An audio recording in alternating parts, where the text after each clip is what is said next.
Sintez Galindo managed to fight back at Mosport and finally get his first win of the season. That only makes a small dent into a large deficit he was left with after the Nürburgring in Charlotte. In fact, Sanchez can clinch today by outscoring Aitor by more than 7 points. Will he manage that? We'll find out soon as we get ready to watch round 11 of the Camel GT series, and you'll see it all live here on the Global SimRacing Channel. Hi, I'm Joe Peak, and with me in the booth is Adam Lindgren. Behind the scenes is our director, Robert O'Brien, and he's using cameras provided by Dougie Beard. We'll wrap things up with 2 California circuits, both of which are tight and twisty. Let's see what we have lined up first with our track guide for Sonoma.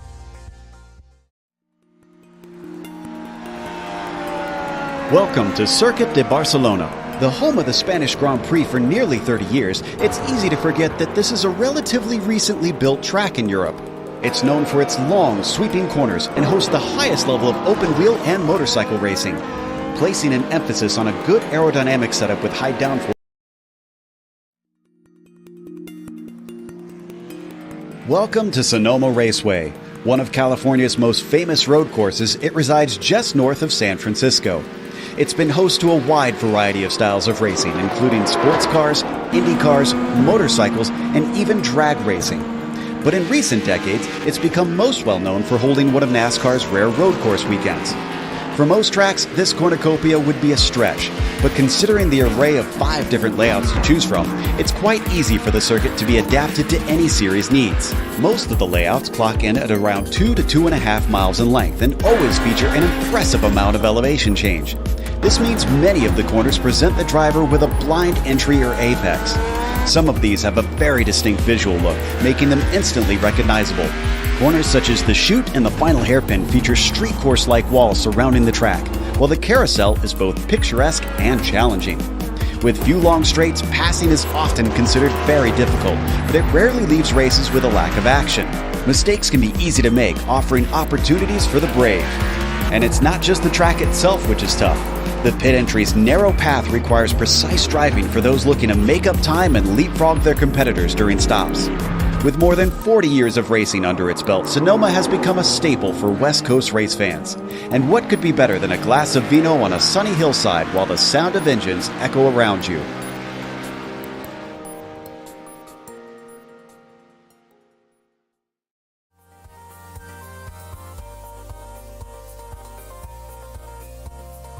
Going to be a tricky one here today, Adam, and it seems like things are going to get complicated today.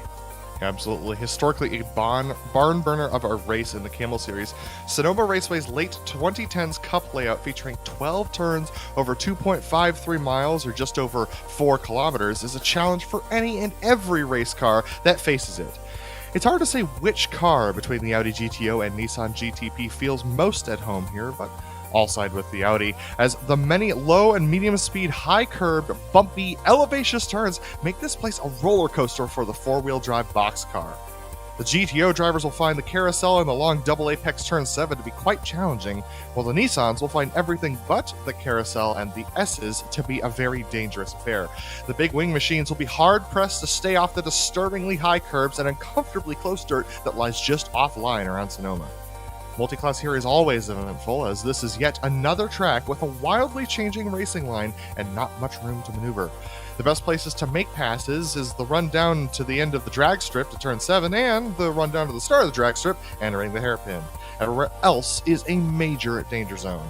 This track is legendary and infamous among American racing fans, and we're about to see why here today, Joe. Yeah, no doubt about that. It tends to trip a lot of people up out here as we head to the race details, and it is going to be 40 minutes, so it is the sprint format, which makes it even more frantic out there in this penultimate round of the season. Open setup cars, but you got to think most everybody's going to try and chuck in as much downforce as possible for these machines. They don't have a spare car, and there's a lot of places where the barriers are very, very close. So you're going to be at a huge disadvantage if you damage it enough that you need to take repairs. Now, they have a drive-through penalty at 17 incidents and a disqualification at 25. There's a few places you could pick those up, but it's going to be a lot more likely we'll see some serious damage done before anybody has to serve a penalty such as that here today.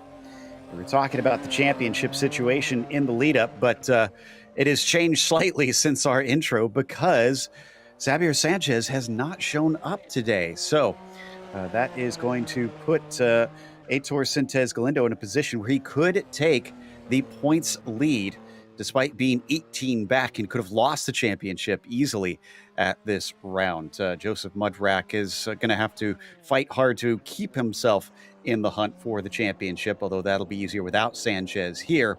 But still a very much dark horse in this one, as he's had a recent turn of speed this season and a lot of consistency as well. From there on down, some of the close fights include such as for 6th place with Power and Train Grade, and as well as for Mastretta and Gabbiani for the 8th position. Let's take a look at the GTO Championship. Absolutely. The top 5 of the GTO Championship are here today, and the top 3 have a chance to take the championship next week at Long Beach, depending on what happens here today. Now, Javier Del Olmo with 19 points over Ian Haycox, who has 2 points over Yuko Leskala. Now, thinking about Yuko Leskala's chances of winning the championship after last week's unfortunate hardware failure, he's going to have to be within 4 points of Javier Del Olmo at the end of this race, which means he has to take second or better if Javier wins this one. As far as Yuko Leskala taking that championship, Ian Haycox is in a pretty decent position as well. He's been consistently in the top 5 over the course of this season, so he still has a chance if Del Olmo and Yuko Leskala run into trouble today. Robert Plumley is a little bit too far back. Jamie Hamilsmith down there in the 5th position. Andreas Schuster not here today, and neither is Hideki Koivisto. So the rest of the championship looks like it's going to stay pretty solid, but watch those top 3. Absolutely, and as the drivers come around on qualifying laps here on this relatively hot day, 111 Fahrenheit on the track surface itself out there. We've got Timothy Reed actually on the provisional pole in GTP. Javier Del Olmo just popped himself into the provisional pole in the GTOs as well. We're waiting on Sintez Galindo to settle time. He hasn't been all that hot in qualifying recently, and in fact it looks like his first lap got deleted, so he's under pressure to make sure and get a good one in. Yeah, well, speaking of hot, look at the track temp, Joe. 111 for qualifying right now. These are not going to be the quickest times you'll see today, but man, it is a toasty one, and with some wind, which is going to be affecting the Nissan GTPs around here today, so very interesting. Looking at Robert Plumley, who's right now sitting in the 2nd position, as Yuko Leskala has yet to set a qualifying time. So he's on his first of his 2 laps, and he's got time to do both. So he should be able to set a good time for it. Credit to Robert Plumley, who's on the front row right now. That may change depending on what Leskala is able to do, but it's a wide gap up to the pole sitter in those Audis. As we watch from on board, Rob, looking to complete his lap, a 1:31.9. Becomes a 1:31.5. That's much better. He's still about half a second away from Del Olmo, but we wait for Leskala to see what he can do. And Sintez Galindo is only 7th today. That is not good news for his chances of trying to contend for a championship if Xavier can make it next week. He's got a lot of work to do, gets bumped down to 8th as Trangarade goes a little bit faster as well. But looking at Andre Schumacher, look at how loose he got over the top of the hill. Takes it a little bit too hot down into the turn off into the carousel section. So Schumacher definitely pushing right now. Yeah, wants to try and get good position. It's so hard to pass here. You do not want to be out of position. And unfortunately, he's going to give it up as he pulls it off the circuit. Yuko Leskala, as we watch Haycox there, is coming around to complete his first lap. So what is that going to hold in store for him as we watch Jermaine? And now we see Leskala on screen. A 30.8 is going to put him easily ahead of Del Olmo on the first time of trying. Yeah, a quarter of a second faster than Del Olmo, so he could park the car right now and be pretty confident that he's going to retain that pole position. But Yuko Leskala, that's not his way. The man wants to try and make a statement every single time he gets in the car, and so he's going to put in yet another lap. It's good for practice, but also just good for the pride.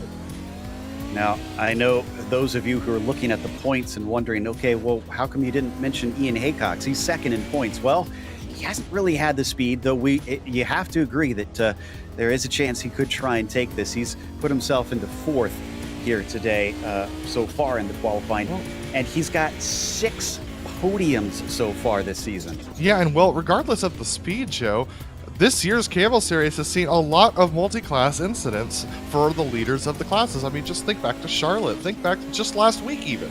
I mean, it's been a real surprise to see how many of our leaders in the classes have gotten taken out by multi-class incidents, so you can't count Ian Haycock's out, even if he doesn't have the raw speed to challenge his guys today. So, could be one of those that really disrupts things. Again, it's not necessarily decided today. I know we've been making a big deal out of that, but this week and next week is going to be very decisive, and it could wind up being decided today in a couple of cases for those who are leading coming in. But Yuko Leskala, who is not leading the points, is going to definitely lead the timing sheets, as he's now 6/10 clear of Del Olmo on his second lap. And as he has a little bit of fun now that his qualifying laps are done, I think that actually completes our qualifiers as well. So let's take a glance through our starting order here today for the penultimate round of the Camel GT Series, with Timothy Reed putting it on the pole. Martin Krajcik will start from second position, followed by Timothy Vaughn in P3. Lau Stolson will start from the third spot. Then Timothy Vaughn starts from third spot. Lau Stolson starts from fourth. Seamus Power will be P5. You've got Ove Trangerade in the sixth position. The inside of the next row has Fabian Jungbluth, flanked by our championship hopeful and current defending champion, Heitor Sintes Galindo, only starting 8th. Gabbiani will be P9, followed by Mastretta in 10th position. After that, you've got Michael Spohn starting the next slide for the GTP field. Cam Porter, who comes off a great finish over in the Lotus 49s, will start from 12th, as William Miller will be P13. Jason Clapper starts in 14th position here, and Kurt Clapper will be 15th, and Dwight Zontag. All three of these last drivers to not set times will round out your GTP field. Absolutely, and then we hit the GTOs with Yuko Leskala taking 6/10 out of Javier Del Olmo for pole position in the GTO class. Javier Del Olmo lining up in second. Robert Plumley lines up in the third spot with Ian Haycox in fourth. Andre Schumacher in the fifth position with Hideki Koivisto in sixth. Doug Cloud lining up in seventh spot with Jamie Hamill-Smith in eighth. Mark Olay in the ninth position with Emerson Gaudin in the 10th spot. Stefan Leslie is going to line up in 11th position with Mika Tupola in 12th. Michael Haynes in 13th. James Donahue joins us in the 14th position with Bobby Germain as well joining in the 15th spot. We got Carlos Fonseca lining up last of the drivers who did not set a qualifying time in 16th. It's a pretty split field today, Joe. 32 drivers out there and pretty evenly split between the classes. Yes, and we just about have them ready to take off on their pace lap. Not going to need to do a whole lot of warming of the tires here today. 110 Fahrenheit still out there on that track surface. And most of them probably going to be trying to preserve tires a little bit more than anything around so many twists and turns at this circuit. So we'll see how everybody manages trying to not trip over each other throughout the course of the race. I have a feeling that's going to be more decisive than anything, not just in your finishing position, but in your opportunities to overtake as well, Adam. Yeah, absolutely. The starting position, I mean, man, track position is so important around here, and without any pit stops, it's going to be a real challenge for anyone to quite frankly make any passes around here after the first couple of laps. It's just such a winding circuit with only really two good places to make passes that come after hairpins. I mean, we've seen how hard it is for modern cars and even these a little bit older GT cars to really get off the corner in such a way that facilitates a pass after a hairpin. So we're going to see a lot of challenges today. No doubt about that. And if you're Heitor Sintes Galindo, your goal is to get to third or higher. So for those that are watching that championship and wondering how he can take the points lead, third place will get him just above it. He'll actually tie if he finishes fourth. They'll go into the last round without any drop weeks for either of them, tied on points. So it'll literally be who can finish ahead of the other. And if it comes down to that, then we got to try and determine who has the higher number of better positions. So it'll be fascinating to watch if that winds up to be the case. But let's hope that this can come down to something a little bit more straightforward, but exciting for us as they now head into the S's here at Sonoma. And then if you're Yuko Leskola, you've really got to have a good day today. Yeah, Yuko's got to have the best day. He's got to win this race, Joe. If he does not win this race, he's going to be under heavy pressure next week. He's got to make sure to stay consistent, stay calm, and at least try and win, if not get second place. All right, so Timothy Reed is going to start us off. And I actually have to check because he's had some pretty good races this season, if I recall right, but I'm not seeing him up the order. And I want to try and figure out if he has had a win so far this season. I'm sure he'd be eager to add to that if he already has, as he's going to lead Martin Krejcik out of the final corner and gets on the loud pedal as we get the green flag here at Sonoma Raceway. Up through the first corner, it is just flat out for these Nissans. It's really going to be turn 2 that decides things as they break for that blind right-hander. They're already pretty single file. I see no incidents. Let's go to the GTOs. Good start for Yuko Leskola and Javier Del Olmo. Javier Del Olmo take the inside of the hairpin, but not able to get the power down the same way that Yuko Leskola can. So it's Yuko Leskola over Javier Del Olmo and Ian Haycox, with Robert Plumley right on the tail of Haycox as they come out of the second turn. Yeah, I see no wins or poles for Timothy Reed, so this is his first pole of the season as well here, as we see our GTOs come over the crest and down into turn 4, trying to get that thing turned in with its understeer being massive around this place. Currently, it is Leskola leading Del Olmo, and Ian Haycox is just giving watch from behind, but don't count out Robert Plumley. I'm sure he's hungry to try and get himself a good result. Up at the front of the GTPs, Timothy Reed almost out to a second of a lead over Martin Krejcik already, and they've just almost completed one lap here. So impressive running from Timothy Reed at the front of this track. Seems like he has an understanding of the track that most people don't. But back here at the GTOs, Yuko Leskola is starting to run away from Javier Del Olmo by almost a second here as they get through the first hairpin, the first of 2 hairpins, as they dive into the S's section. Yeah, I got a feeling that Yuko is trying to give himself as much of a buffer as possible so he doesn't have to try and take risky moves here. He knows he's got the pace. He saw that in qualifying, and he's trying to make use of it. Del Olmo's going to try and keep him honest, but even after a single lap, it looks like it's going to be about a second between them at the line. Now, this is a track that tends to wear on tires, so Yuko's got to be careful to maintain that tire wear to keep it under control, especially with 110 degrees still on the track for these drivers, so he's got some work to do. But up at the front of the GTP field, Timothy Vaughn right on the back of Martin Krejcik for second position. These two are fighting really close. It's going to be a hard braking zone into the far hairpin. Looks like turn 7, it's going to be Martin Krejcik who retains the position. Yeah, he's on the attack, but Vaughn really wants it in that number 6 machine. Not many passes through the S's where they are now, as there you see them on screen. But sometimes you could get a chance heading into the final hairpin, turn 11. Let's see if he's close enough for that. He withstands the dirty air through turn 10, but as they break for this right-hander, nope, it's just not going to be quite yet for them. They got to watch out as well. Laus Olsen, who's been experiencing a pretty miserable season, only 3 top 5s. Not even talking podiums here. Top 5s for Laus as we check out his onboard camera.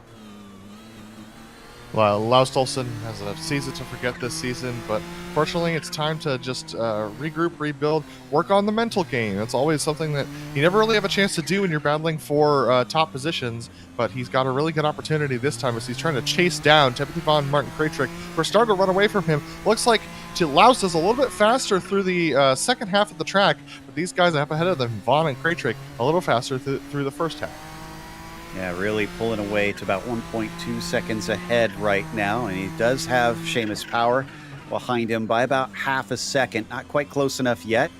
This is all before they catch any of the lap traffic, which is going to be relatively quick because they've already got Bobby Germain and Michael Haynes well back. In fact, I'd wager about 2 more laps before Timothy Reed catches them. Yeah, absolutely. So it's going to be... I mean, it's going to be, yeah, I would say actually at the end of this next lap, Joe, is when Timothy Reed's going to be at the back of the GTO field. And the GTO field is not that spread out right now. So the GTPs are going to be hard-pressed to find their way through there as usual. Now up in front of the GTOs, Yuko Leskola out to about a 3-second lead over Javier Del Olmo already. So 3 seconds in 3 laps. So Very, very interesting for sure. And we're watching Timothy Reed as he's trundling along there, now riding on board with Martin Kraytrick as he's trying to hold off Timothy Vaughn behind him. Yeah, so Vaughn has certainly been eager to try and get past Martin. I wonder if he's got better speed, if once he gets through, he'll be able to take off. And considering they're almost 2 seconds behind Timothy Reed, it'll be important for him to not allow too much of a gap for that number 4 so that he can keep him under pressure and hope to use some of this traffic to maybe snag that lead away. Yeah, absolutely. So you just keep your eyes on Kraytrick and Vaughn as they try and just maintain position. Timothy Reed is going to be at the back of our 16th place GTO driver of Bobby Germain at the close of this lap. So the traffic is going to start to begin for these drivers, and they're going to start working their way through the less experienced GTO drivers first, which is always a challenge. Absolutely. So as he exits the final hairpin up ahead, he can now visually see Germain in front of him. Meanwhile, we're watching the battle for P2 up past the pit exit and into turns 1 and 2. Still not quite close enough. Timothy Vaughn struggling here today. Already our leader overtakes Bobby Germain, sets off after Michael Haynes. But look at this. This is going to be a great chance, as that's a huge checkup for our second place battle. Absolutely, and Germain actually was racing his normal line, so the GTP's just getting caught up through that little switchback on the downhill. Such a challenge for these drivers to try and manage that gap, but that brings Laust Olsen right back into the fray, riding on board with the 007 cam from Kraytrick. Still trying to shake them. He can see the next one up in front. This is Timothy Vaughn that you see from underneath the gearbox of Martin Kraytrick. Now they swing it out and around through the hairpin of 7, back into the S's they go. And Kraytrick gaining very fast through this portion where they have the downforce and the GTOs don't. Unfortunately, once again, caught up at the apex, but nobody has any chance to try and overtake through there. And eventually they all sneak by. Look at the traffic jam, though. This has actually held up the top 7 quite a bit. Kraytrick is now in a battle with about 7 drivers for the P2 position show. This is really, really close racing for all these drivers in the GTPs.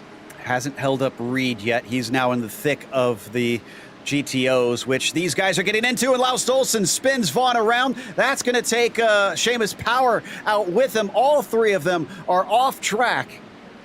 And that's exactly what can happen around here. We're not even close to the front of the pack of the GTOs and already seeing incidents with those drivers who are now just recovering.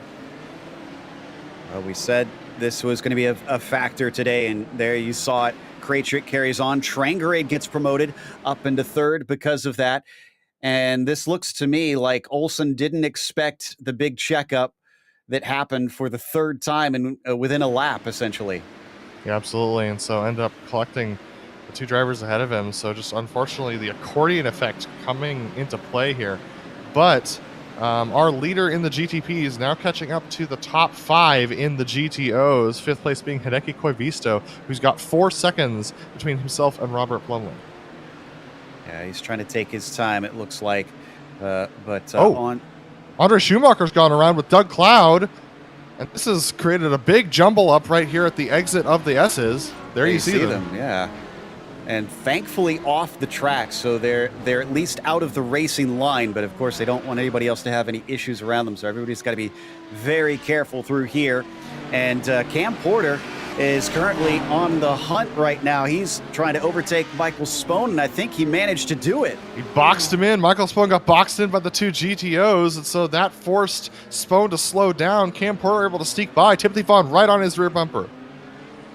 Cam comes off of his first ever top 10 and the top split of the 49s for a broadcasted race, and is clearly on a high. He's up to 8th, 4 positions gained from the start. We're only on lap 7. Up ahead of him, he's just got more traffic, but he's got to watch out because Timothy Vaughn's on his recovery drive behind him. Yeah, strong dive there from Cam Porter down into the carousel section to stay ahead of the GTOs, who he knows don't have the same braking capability that he does. So Cam Porter doing a good job of being cognizant of the ability of the cars he's racing around right now. I've seen a great improvement in the last couple races from Cam. It is definitely started to become a quicker and cleaner driver out here. He knows his way around this series. He's been a part of it for a decent amount of time at this stage. And up ahead of him, can he manage to get through? Yes, it looks like he's going to clear the traffic, but now Vaughn is going to have to do the same. Vaughn is going to be able to clear that and get by, keep him honest. He's not too far down the road from Mastretta, who is the next one up in 7th up ahead of him. Yeah, absolutely. You got to stay focused. Like you can see with Cam Porter, just very, very focused. You cannot get emotional about the traffic. You have to be calm, cool, and collected, because these GTPs, if you get emotional and you squirt that throttle just a little bit too fast, the rear's going to come around on you. We've seen it happen so many times. But look at the traffic they're navigating here. Yeah, certainly riding on just correctly judging the situation constantly, especially to a track like this, and trying to avoid making impulsive decisions, needing to go on instincts and knowledge of how this all plays out, and still being hounded by Timothy behind him, trying to make up for his mistake earlier, which really wasn't his fault as well. And here we go. Vaughn trying to go around the outside of Cam Porter. That was Dwight Sontag who went on the outside. He's a lap down from all these drivers. This is Javier Del Olmo, second place in the GTOs, who's getting pushed offline by these GTPs going around him. Del Olmo is 7.5 seconds behind Lescala right now. We've had another wreck of the GTOs. Jason Clapper's gone around. And we need a replay of Yuko Lescala and Aitor Sintez Galindo, two of our championship hopefuls. Lescala got shoved off by Trangarade, was able to get it back on the track, and in the same process, Sintez Galindo actually made contact with Jungbluth. I'm not sure if this is going to affect their races, but this is worth a look. Let's see. It looks like we've pulled it up. Lescala actually gained time out of all of this on Del Olmo because Del Olmo's in traffic. So here we go into the hairpin. You'll see Javier Del Olmo is the first GTP there. Sorry, not Javier. It's that's Trangarade. Yeah, Trangarade is the first GTP. He's gonna sneak up alongside. Yuko has to turn into the apex, and Trangarade's there, and Yuko manages to keep it out of the wall. But look at the contact behind. My goodness, a lot of chaos going on right there. Yeah, you could see that all in one shot. It all happened to each other. Nearly saw their championship hopes unfold and unravel in front of them. So Sintez Galindo still in 5th position. He's made up a couple. Lescala leads by about 6.7 seconds over Del Olmo. But that means that he's only going to get 3 points away from him if it finishes as is. And Joe, Sintez Galindo only has 3 seconds to get that 3rd position you were talking about. So he's got a lead at the championship at the end of this round in sight if he can keep himself consistent right now. Yeah, he would be 2 points shy of the lead, so he'd still be in a pretty good spot, but then he'd have to go out and beat Sanchez on the road at the finale. And man, guaranteeing anything at Long Beach next week that's a big risk to take. Keeping my eyes on P6 in the GTPs, Gianluca Gabbiani, the number 18 machine, currently under pressure from Diego Mastretta and Cam Porter, as well as Timothy Vaughn, all of them trying to duke it out for the bottom of the top 10. Yeah, so that's in the GTP class for 6th place. That fight is happening currently just ahead of the car that we see here. Yuko Lescala on your screens. Also notice that behind them, Porter's still holding Timothy Vaughn back. Vaughn has not been able to get by him, which kind of surprises me, unless he's dealing with some sort of damage on the car, and that's affecting the handling. I mean, he does have a little bit of rear wing damage. I'm not sure where that came from. So just interesting to note that he's carrying that. It does seem like he has a little bit more downforce than Cam Porter. He feels a lot more comfortable through the medium speed S's section. He's going to go for the move here. Ooh, this is ambitious. Cam's going to give him space at first, but then shuts the door on the way down into the apex, and Timothy cannot make the overtake. Still stuck in that 9th spot. They're also catching those in front of them, Mastretta and Gabbiani. They were a lot closer a bit ago when they hit some traffic, but certainly have not run away as quick as maybe you would have expected. Up and over 2, and now into the weave of 3, which is incredibly blind once again. They're going to hold out, but it looks like Vaughn is quick through those parts, but can't do much with it. Absolutely, and yeah, he can't get the pass on Porter. He's going to have to do a really good job of late apexing the carousel. You can see him going to the outside here. He's going to try and brake a little bit harder and then punch the throttle down. He's got a good run on Porter here going into 7. Is Cam going to defend, or is he going to leave the door open? He's going to leave that door open, and I think he braked a little early. He saw the writing on the wall. Timothy finally got the run he needed, and that is up to 8th position. However, that's only one of many that he needs to overtake to get back to where he began in P3. That is still what looks like about 11 to 12 seconds up the road from him. Yuka Leskala with about 10 seconds of a lead over Javier Del Omo, who's got a second and a half over Ian Haycox. Haycox has actually closed back in the gap since the traffic happened to all of those drivers. I can report Seamus Power has had a spin. He's back going now in the GTPs. But yeah, I mean, Yuka Leskala, just a commanding race so far, but he's already had one incident with traffic. If he has more, he's in trouble. I think we got a little bit of a battle starting to brew for 9th in the GTOs behind Yuko Leskala. Haven't seen a whole lot of action there, and don't need to go to it, but Vaughn made a quick pass on Mastretta and gets that one done. Oh. And once again, it's like there's a sign on Leskala's car this season. He has been the victim of so many issues with traffic. And it's not even done yet. This is a really complex sector for the GTPs to read, and Yuko just backs out of it. He says, you know what? I'm not dealing with this right now. You guys go ahead.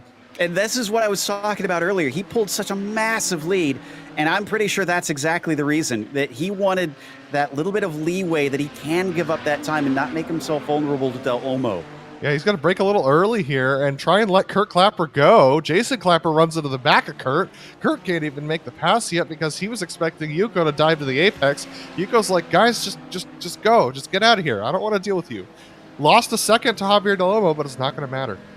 Carlos Fonseca and Stefan Leslie are now side by side for that 9th place in the GTOs coming up into turn 1. And I think Fonseca is going to get the 10. Are going to get the 23 for that 9th place. So nicely done for that 14 car. And in fact, that might have opened up the battle behind him as well, as Doug Cloud is now on the attack. You can see all 3 of them heading down to 5. Yeah, absolutely. So Fonseca able to get past Stefan Leslie. Leslie looks like he's holding up. Oh, Kraytrick almost gets pushed off track there. Not expecting Fonseca rather to take such a shallow line into the carousel. That was a close moment for our second place GTP. And Leslie gives up the spot to Doug Cloud as well. Guess he wants to just try and finish this race. I don't blame him with how frantic it's starting to look. We only have what looks to be 2 DNFs, Sontag and Schumacher. I take that back. Seamus Power has just retired as well. Absolutely. So Power in the pits right now, having retired the car. Heitor Sanchez Galindo, though, P5 in the GTPs. He's closing on Fabian Jungbluth due to the traffic. He's been taking a lot of risks in traffic. That's our championship second position in the GTPs, right now in 5th in the GTPs as well, trying to catch up to Fabian Jungbluth. Yeah, our current reigning champion trying to go back-to-back, but needs an incredible 2 races here at the finish to manage to overhaul, like I said, that massive deficit that he had coming into Mosport. He did a little bit. Now he's trying to do a little more now that his rival was not able to show here today. Down the hill goes Robert Plumley through the carousel, sitting in a handy 4th. He's still down 1 from where he started this race, having lost that to Haycox. Yeah, absolutely. So there is Jungbluth on screen trying to hold off Sanchez Galindo. Sanchez Galindo gets held up actually by Emerson Gaudin. I'm not sure where he thought Gaudin was going to go. Gaudin was just holding to the apex of the carousel, but Sanchez Galindo losing about a second there. Gianluca Gabbiani's had a big problem. He's had a gigantic wreck off the carousel. Yeah, I think he touched the grass coming onto the drag strip, and unfortunately there's a wall right to the left-hand side, so if you spin that across, it is good night. Here it is right here. He tried to go around the outside of Doug Cloud, and Doug just going to his normal racing line, and Gabbiani just tried to go around the outside there, ends up getting on the grass, and whammo. Talk about the right call at the right time, though. If you are Mastretta, you're thanking your lucky stars. He sneaked through there, both past the lap traffic and the wrecking car. So unfortunate to see, but Cam Porter cost himself quite a bit of damage with that incident. Ove Trangrade ahead of both of them still sits in third, but Jungbluth's making sure that he doesn't just run away with everything here. He's still within about a second of that red and blue car. You can see him chasing in the blue and white as they both go by Plumley now into the carousel. Jungbluth having gained 2 seconds in the last lap, push 2 seconds past Atrocitus Galindo just in the last lap, able to get himself back to the back of Ove Trangrade. Martin Krejcik just up the road, as you said. So Jungbluth really on a charge right now in this midsection of the race. Gabbiani is headed into pit lane to take some repairs. We'll see how long that takes, if that puts him out of this as well. Donahue, for some reason, James in the number 29, has brought it into pit lane. Not sure what caused that. Oh, man. Sorry. That was Jungbluth getting extremely held up by Ian Haycox, who went a little bit wide on the exit of the S's. Jungbluth had to slam on the brakes and almost got into the dirt himself, able to keep it going, though. Yeah, that cost him so much, though. Remember how close he was to Trangrade? It's now up to 1.5 seconds. Look at how far back he is. He's going to have to try and make that back up. Hope that maybe Ove gets caught up in more traffic in front of them.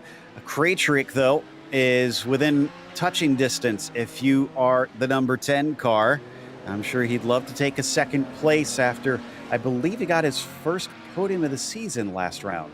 Absolutely. So Ove Trangrade right on the back of Martin Krejcik for that second position in the GTPs. Very tight racing as they dive down into the carousel. Krejcik taking a pretty conservative line. Trangrade trying to late apex, but couldn't get the car quite turned in before the exit. Going to lose a little bit of time. Yeah, Ove did, in fact, get his first podium finish back at Mosport. He wasn't the only one. Seamus Power also got his first of the season, but unfortunately wrecked out of this one, so was not able to follow it up. Don't need to go to it, but the 25 of Michael Spohn had an off coming out of turn 4. He's able to get the car going. And is something wrong with Porter? That looked like a weird line. Porter's car looks extremely slow. He's got right side damage. I need to go see what happened. He had an off. This is worth a replay. Oh, yeah. This gave a big scare to Marco Olay in the 20 car. Watch this. So that's Marco Lay right ahead of him. Cam Porter is going to try and clear him going into the carousel section. And this is where things get extremely complicated. He's going to try and go on the outside, gets pushed out wide into the grass, loses it, and now we're all along for the ride. Whoa! I know there's a rallycross course here, but this car's not made for that. And he got air, all 4 wheels off the ground, still kept it out of the barrier and brought it back. That's going to likely cause a little damage to the car regardless, but great heads up by the 16. A little damage? That's called floor damage all day show. These cars are tightly sprung because they don't have any active aerodynamics on them because of the air that they're in. Look at the air he gets here. Wow. Yeah, the car's not meant to do that. That's one of those, I don't know if it's not top 10 or top 10, but it deserves to be shared, no doubt. And yeah, extensive damage on the right-hand side of the car because of that incident. Back up to P2 in the GTPs. Martin Krejcik trying to hold off Ove Trangrade. They both have pretty clear air right now, so they've got a lot of work to do right now. Yeah, these guys looking not very likely to take the win. This is going to be a battle for best of the rest unless Timothy runs into some sort of problem up in front of them. Man, a massive 14-second lead, and it's still 17 minutes to go. And it's similar in the GTOs as well. 13 seconds for Yuka Leskala. So our 2 leaders have absolutely checked out, and it's really a battle for the best of the rest in the classes right now. But speaking of that, the GTOs do not have a battle that's any closer than 2 seconds. That's how much these GTP battles have been breaking up the GTO racing.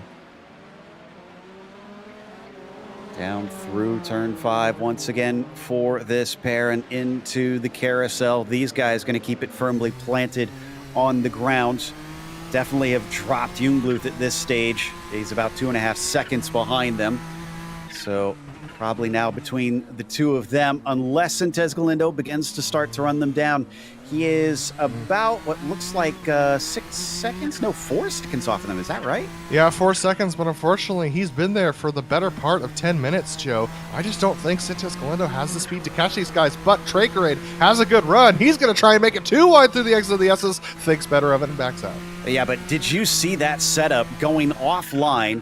try and pull something different from Martin Krejcik to set him up. Didn't quite work out, but he had a massive run there for a second. I mean, this is a high downforce machine. It produces a lot of downforce. It feels like you're driving something similar to a P2, just with a little bit more rear wheel torque spin going on, because they don't have any sort of traction control in this car.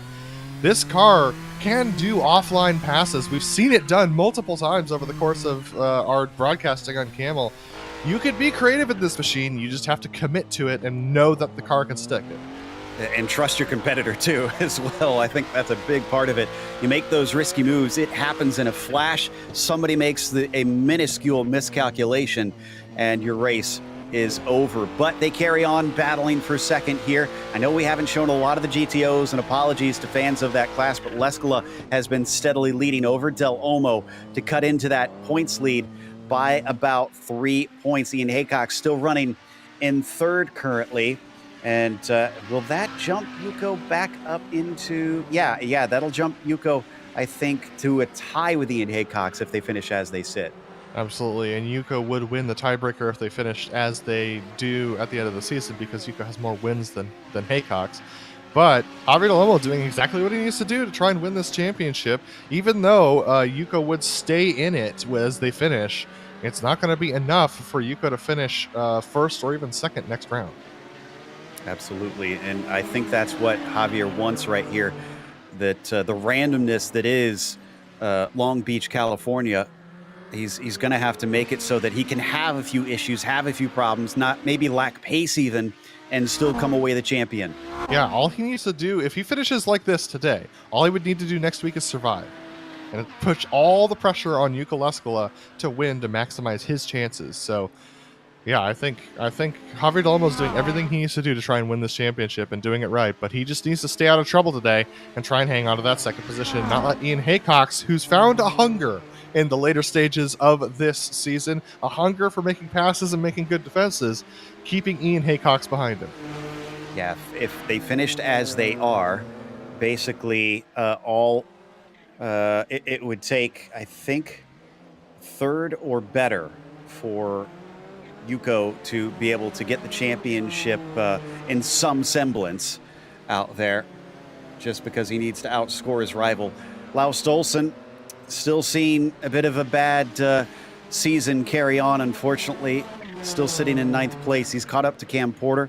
Probably that car is wounded here. We saw the damage and can see the damage there on the car's right-hand rear, but it is still carrying decent pace. Olsen's going to have to try and pick his way carefully, especially if he's aware that he's got better pace than the 16 right now. Yeah, and Olsen has some left front damage as well, so he's got some work to do. He's a little bit low on speed as well. Cam Porter looks like he's got a little bit of a toe issue that's affecting him, as well as a straight line speed disadvantage.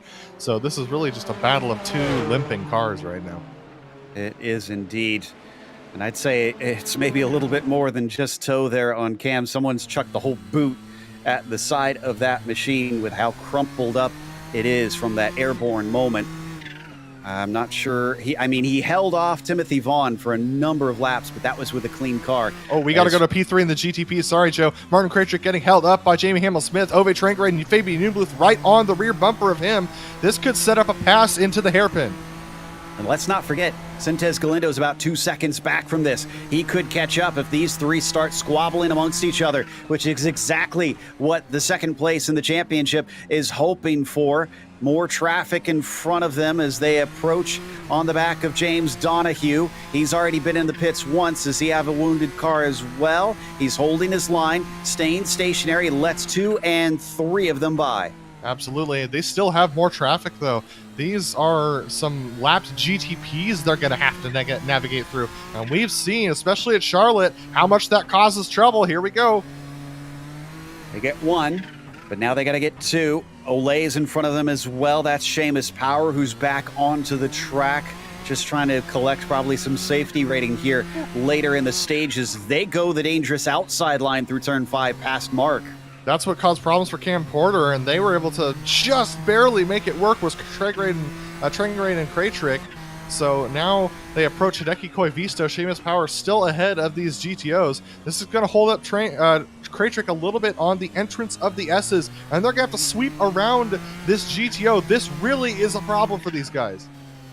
Yeah, Kraytrick has got to make the hard decision to attack and try and force the issue, or else he is going to remain vulnerable. Galindo! Galindo's in this as well! He almost had Timothy Vaughn on him as well, and man, he had to sneak through the side of Hideki Koivisto, but he found the space that he needed. We ride on board with second in the championship. Will he be able to get to third and take the points lead coming into the final round? This is his best hope. And Timothy Vaughn is right here with these guys as well, so it's now a 5-way fight for second. Unbelievable, and we know Vaughn is fast. Started this thing in third. So he's probably got better pace than pretty much all of these guys in front of them. Absolutely. So a lot of grit and determination for these drivers. We're in the last 10 minutes of this race as they get held up again. They've got to be careful that they don't run into each other here. That's Plumley, who kind of was just, again, an innocent victim in all this, was trying to run his line. Everybody had to find their way around them, but it cost Ove Trangrade the most. Kraytrick is starting to drop him slightly. Jungbluth gets up on the back of him, but doesn't get a good exit out of the carousel. Sintez Galindo, he could find himself demoted instead of being able to attack as Timothy Vaughn was taking a peek in the mirrors. Yeah, these guys have got to start making moves, especially the ones in the back. Vaughn needs to get by Sintez Galindo if he thinks that he's got an opportunity and he's got the speed to do it. Sintez Galindo has got to get his way by as many of these cars as he can, and he's got to do it fast because the next traffic that they're going to catch up to is P3. That's Ian Haycox in the GTOs who's fallen back. Look at them try to weave. Oh, Haycox goes for the inside, blocks off Trangrade. He does not want to give up and give an awkward position to those guys. He's trying to fight for his own third place here. Now he lets them through in a safer position, although they get very close to that outside barrier due our GTP class cars. Still being led by Kraytrick with that gap of about a second. And here's Javier Del Olmo. Del Olmo doesn't want any part of this. What is he going to do to try and keep himself out of trouble here? That's second place in the GTOs. First place right now in the championship. He doesn't want to mess with these guys. He's going to stay to the outside. No incidents yet amongst them. They all go by Del Olmo. Timothy Vaughn still trying to recover. Oh, Vaughn's got a good run, Joe. He's got a really good run right now. I think he might have an attack here. And yes, he's going to show himself, and he's going to send it deep into the brakes of turn 7. They're side by side coming off of it. He's got to finish the job, though. Oh! Still wheel to wheel, and wheel spin will cost him. He has to give it back up. Just a little bit of contact between them because of the wheel spin, and Sintez Galindo just keeps his foot in it and runs Vaughn out of road. That was the move of a guy who's fighting for the championship. Oh, my goodness. He needs every single point he can get because he's still going to be 2 behind, I believe, as they finish now. His rival, but he'll have cut into it. No, excuse me, he'll be 4 behind if he finishes in that 5th position. Absolutely. So that is Michael Haynes, who is able to get out of the way of these guys. And by get out of the way, I mean drive predictably. It's important to note you do not want to get out of the way of a faster class because that just causes more incidents. We've seen it in real life racing. We've seen it all the time here on iRacing. Yeah, just drive that predictable line, and Michael Haynes is able to do that and let these guys by. The 5-way fight for second position in the GTPs is going to be approaching our leader in the GTOs, Yuko Leskala, just as they exit the carousel. Apologies, it'll be a 2-point gap if they finish as is. Sintez Galindo taking 16, and he's 18 behind right now. Down into the braking once again, and still Vaughn is with him, but this time he doesn't try it. They're going to catch Yuko Leskala in the S's. This is major danger zone for Yuko and all 5 of these drivers. How are they going to navigate this? All right, whose name is Major Danger today? Who is willing to take the risk? It looks like almost all of them, and wow, what a move by Sintez Galindo. He even apologizes over the radio, but again, that's 2 championship hopefuls who cannot give an inch today. He absolutely stuck it, though. He made it very clear what he was planning to do. Yuko saw it coming and was able to avoid the incident because it was going to be one. But Heitor Sintez Galindo said, I'm coming through, and you can hit me or not. Oh, so they carry on for at least another lap. I don't know if they're going to see the checkered flag at this rate. They are hustling these cars and up and over the crest. That was a big mistake. No! He almost runs into the side of Vaughn, who has to get out of it to try and keep from running into his rival. He'll stay behind. He gets some grass and he spins off. He is off into the banking and spins to the side. So Timothy Vaughn is no longer a factor for Sintez Galindo. Sintez Galindo has a little bit of damage now. He's got some right side damage that might be affecting his straight line speed. He needs to work his tail off to try and stay in the draft with the 3 drivers ahead of him. That was a good save from Vaughn, as that could have been a lot worse the way he slid up onto the grass there in the embankment and it spat him back out, but he's still running. It's just unfortunate that ends his hopes of trying to take the position. 5 minutes left to go. Trangrade's in a really good position. He's lining up a pass on Kraytrick. Kraytrick diving to the inside, trying to get to the inside of Tupola. Tupola opens up the door for the 2 of them to go through. Fabian Jungbluth right on the tail of them. They're now into some more traffic. They're going to have about 3 or 4 corners before they hit the 10th place driver of Stefan Leslie.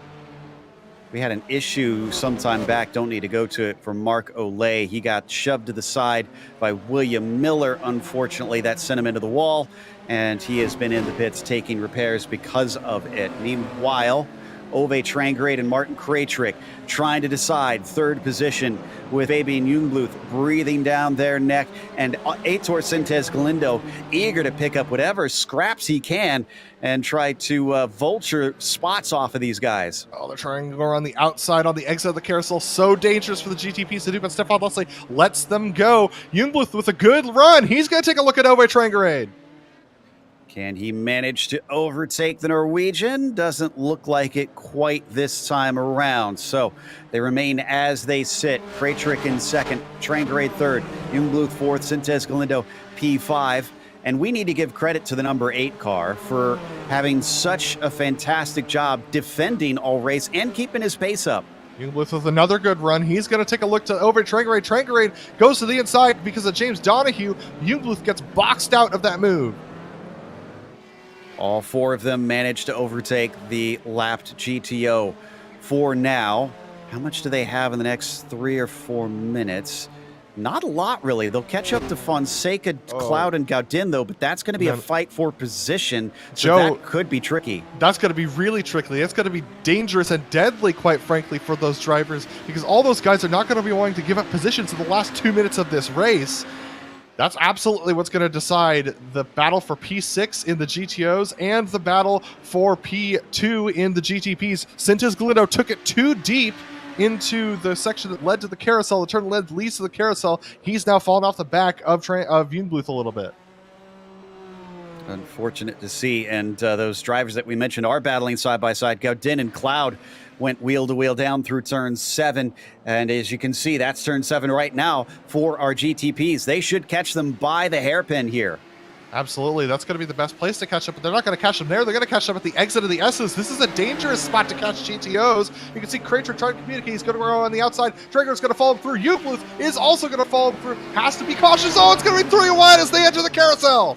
Cloud going for the move as he tries to get to the inside, and this will block up the car of Fabian Jungbluth with no place to go. Almost an attempt from Trangrade on Kraytrick, but he can't make it stick. Almost an attempt from Sintez Galindo on Jungbluth because of the traffic. Jungbluth got extremely held up. Now Sintez Galindo's right in the back of him. Seamus Power trying to get out of the way of all these drivers. Can't quite do so. They've got Jamie Hamill-Smith in 6th position, who's trying to stay out of the way of these guys as well. Sintez Galindo right in the back of Jungbluth right now. Trangrade gets held up by Jamie Hamill-Smith. It's all going off here. The other 2 going to be able to make it by. Jungbluth close to Trangrade, but Ove is not going to let him pass as they plunge down into 5 and the carousel back to the left-hand side. Who can get the run off of this long run? It looks like Trangrade is going to stay safe for now from Fabian Jungbluth, but we should get the white flag. No, it's going to be 2 to go, actually. Yes, it is. It's going to be 2 to go. Timothy Reed's going to cross the line with about 10 seconds left until the... wow, his last lap was his best lap. That was a 1:18.0. So, yeah, 2 to go for Timothy Reed. Kind of impressive, the pace that these cars have been running here at this track. Out of turn 10, once again. We watch Kraytrick ahead of Trangrade, ahead of Jungbluth. There's a little bit of a loose moment for Trangrade as he's thrown the brake bias all the way to the rear to try and get a little bit more traction down, riding with the 007 cam on board with Kraytrick right now as he's looking at Trangrade and Jungbluth behind. Sintes Galindo, I think his tires have gone off, Joe. He really is having a hard time attacking the guys ahead of him.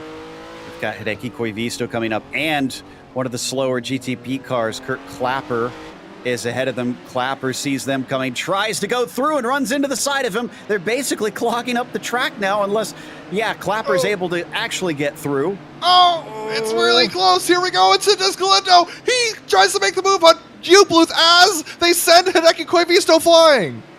Koivisto manages not to hit the wall. I think he's going to be okay, but he's not going to be happy about Sintes that. Galindo, he's going for a braking move on Fabian Jungbluth. He's going to send it deep into turn 7. He's going to be on the inside as they head around the corner. He should have the position, but Jungbluth holds out. They're going to go side by side as they go into the S's. Oh, can he get this done finally? Chucks it in, but he goes a little too deep. Coming back at him. Here comes Jungbluth trying to take this fourth away. Again, this will tie the points lead. If Aitor can get past him, they're going to run together. Little bit of contact, splitting either side of Marco Lay. Who's going to win the battle down into the braking of the hairpin? Unbelievable moves for both of them to keep it going, but Jungbluth with the better tires is going to be able to hold out. Galindo looks like he might have a little bit of damage to be affecting him, but Jungbluth hangs on to fourth. Kraytrick hangs on to second over Ove Trangrade. Those two are still nose to tail. This is all still happening at about a half a minute behind Timothy Reed, so we don't have too long before this race itself is over. And it is frantic up there. They've been trying to make the smart moves all race long, these drivers battling from second down to fifth. But now without time left, they've got to be ambitious. Absolutely. And Timothy Reed and Jukka Leskala are actually passing each other right now. So Timothy Reed is going to come into the final part of the circuit. He's going to come into the final hairpin, and he has got a 25-second lead over Martin Kraytrick.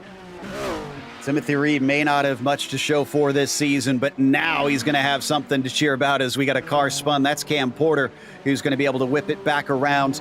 Timothy Reed with the dominant victory here at Sonoma, and Jukka Leskala follows him home to try to cut down the massive lead that Del Olmo has. Trangrade with one more chance. He's got to do it into the dive bomb, into the hairpin, but he can't do it. He breaks too early. Trangrade, though, Kraytrick takes it too deep. Can Trangrade get it off the corner? He puts the power down. He makes the pass on Kraytrick on the final lap. Great move there by the Norwegian. He is going to take second. Kraytrick still gets a podium here today. Jungbluth winds up fourth, and Sintes Galindo has cut the gap down to 2 points, but it could have been so much better for him. He has got to be upset with himself over that one.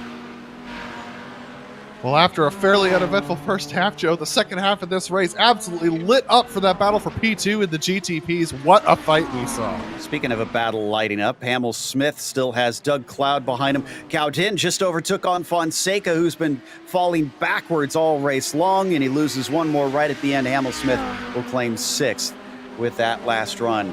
That is our last cars across the line, so let's take a quick break. We'll come back with the official results as well as driver interviews.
Welcome back to Sonoma. We said coming in that this is going to be a barn burner, and well, it delivered.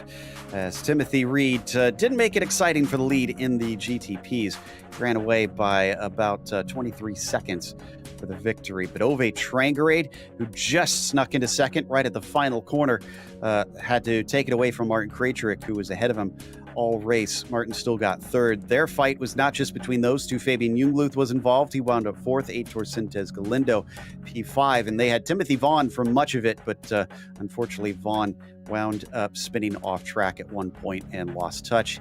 He went from a third starting place all the way down to sixth. Diego Mastretta was P7 as Laust Olsen sees his woes continue this season. Only eighth place for him. Jason Clapper was P9, and Michael Spohn was the last one on the lead lap in 10th.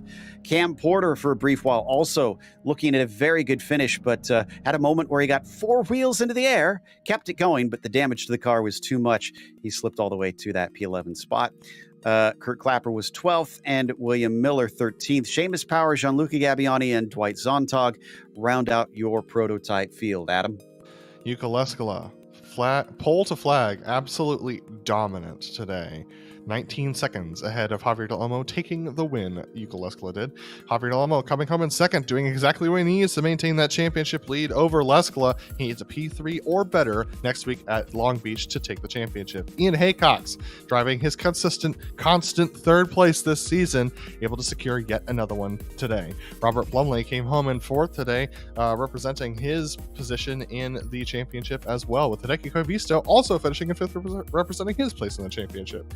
Jamie Hamill-Smith falls behind into sixth position with Doug Cloud, doing a good job battling out with Jamie Hamill-Smith, Emerson Gaudin, and Carlos Fonseca for 7th, 8th, and 9th for those drivers. Stefan Leslie comes home in the top 10. You got Mika Tupula, who was a lap down from Leslie, and then Michael Haynes, another lap down in the 12th position. Then you got James Donahue, who had an early incident, was able to get back on track and run some laps down in 13th. Marc Olay, Bobby Germain, and Andre Schumacher did not finish the race. So we're going to talk to our driver who is still second in the championship, but much closer to his rival after a fifth place, Aitor Sintez Galindo. Aitor, what are the feelings today? Because as soon as you saw that Sanchez was not here, surely that should have raised your hopes, but then qualifying down in 8th and then only managing to climb to 5th, is that a disappointment?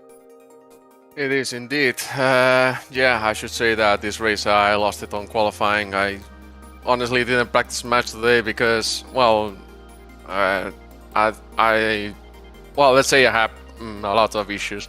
But anyways, yeah, I should say that, yeah, today I fought hard for 4th or 3rd because I knew that I had the lead if I finished in 4th. But unfortunately, that wasn't the case today. But yeah, disappointment. But still, I think this championship on the line right now. So let's hope for the best for Long Beach. That puts you very close to Xavier, but it's still going to be a tough one there at California. Now, you made some very impressive moves in this race regardless. We can't sell you short here because talk about there at the end. You went 3 wide with Fabian through turn 10. That's not something that you see often in any series. Yeah, absolutely. Shout out to Fabian for that nice battle. But yeah, it was part of having fun. Part of I told you need this place at any cost, so do it as hard as you can, and I almost got it, but when I went into the hairpin, I felt, oh no, I have no front tires, and I couldn't fight back. So when I was there, it was like, oh, that's probably it then. But regardless, it was a very nice battle with Fabian. So yeah, it was fun nonetheless. It was fun to watch, that's for sure. Well, best of luck as you hop down to LA for the race at Long Beach, and hopefully we'll get to at least chat with you there, and maybe as a champion. Absolutely. Hopefully, let's hope for the best. So yeah, thanks guys. See you next week in Long Beach. That was Sintez Galindo, finished 5th here today. And up next, I think we have our winner in the GTP class. Adam has caught up with Timothy Reed. Yeah, Timothy, I mean, pole to the victory today. A dominant performance, 23 seconds over Ove Trangrade. But talk to me about that race, because traffic definitely made things interesting for everyone out there, including you. Yeah, it was a lot of fun. It's my second Camel GT race, and the first one didn't go that well. This one was a lot better, and it's just a lot of fun. The traffic was, stopped you in a few places, but just had to be patient, wait for the good times, and worked out well. Everyone, made good moves and stuff like that, so it was a lot of fun. Well, talk to me about, you said this was the second race of the Camel GT series. Have you driven the Nissan before? And regardless of whether you have or have not, what do you think your secret is for your speed today?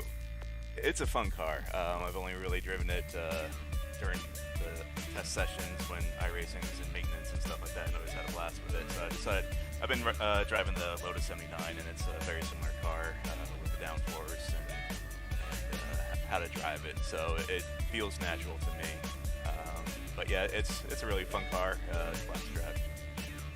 Yeah, it's always great to see, all of our historical series, lots of cross-pollination there. But next week we head off to Long Beach. Are you planning on being there? And if so, what are your expectations for that bumpy street circuit? That's going to be rough. We'll see. I'm not sure if I'm going to do this series full-time. Still, as I mentioned, the Lotus 79 is my go-to, and this may be a little tricky on Long Beach, but we'll see. I'll give it a few laps and we'll see how it goes. Well, Timothy, thanks for talking to us, and congratulations on the win. Is there anyone you want to thank before we let you go today? I just want to thank the Camel community for letting me race today. Louse for providing the setups, and everyone that gets the broadcast going, you guys, and everyone else participating in the races. This type of series can't succeed without a good community, so I thank them all. That was Timothy Reed, our winner in the GTPs. And Joe has caught up with our airborne friend, Cam Porter, who is going to join us and talk with Joe. Yes, and Cam, it was looking like another pretty good race up until a moment that I know is going to stick in my mind, but you managed to get four wheels off the ground. Did anybody tell you that the rallycross course is not meant for the Nissans? Hey, I drive a lot of rallies, so I was able to save it thanks to that experience. It's interesting that I've been kind of making those jokes up until this point, and it really was a factor for you. What was the car like after that? We could see damage on it. Could you feel it pretty badly? Yeah, I was down on pace after that incident. I must have damaged the underneath the car, and I started to get eaten up by the guys that were behind me, like Loust. I was able to hold them off for a little while, but I knew I wouldn't be able to hold them off forever. And then Jason and Michael caught up to us, me I should say, really quickly. So I just thought, my car is damaged. Yeah, that seems to make sense in the heat of the moment, but it seems like lately you have been very quick between your great speed we saw this morning and the Lotus 49s, and now here in the Camel Series. What do you attribute this jump in pace to? Have you had a coach? Have you just been practicing hard? No, I don't know. I just, today I don't feel like I had good pace at all. I was one of the slowest qualifiers, and Sonoma is just really not my track. In fact, it's probably my least favorite track in the series, or the service, I should say. And just with the Lotus 49s, I think I'm just getting more experience in the car and knowing how it behaves. And plus, this week I had done a couple of races in the middle of the week, so I did have some practice, I guess you could say, for the race this morning. And then Camel, I normally do GTO middle of the week to get some experience in that, and then do GTP on Saturday. But yesterday I did GTP, so I did have a little bit more experience. I was just trying to focus on survival today, but I made that one mistake and then got airborne, obviously. But just finishing the race is thumbs up for me, and that was pretty fun regardless of the outcome. It looked fun. Well, we're glad to have you back once again, and hopefully we'll get to chat with you some more in the future. So look forward to seeing you at Long Beach. Thanks a lot, guys. See you next week. That was Cam Porter, who wound up having to settle for 11th. As he mentioned, he did start relatively far back, so he actually jumped up one position from where he began this race, but could have been a top 10 there today if it weren't for that incident. That's going to wrap us up. So we want to give a big thank you to the Camel GT community for bringing us back for another season of coverage, and also a thank you to the team today, Adam, Rob, and Dougie. Make sure to check out our social media, our website, and our merchandise store, and don't forget to subscribe to our YouTube channel so you don't miss a moment. The next race, Long Beach, will be the season finale. It's Saturday, September 3rd at 1 p.m. Eastern. Be sure to check out our other broadcasts listed here on your screen, and until next time, race clean, race hard. We'll see you on the track.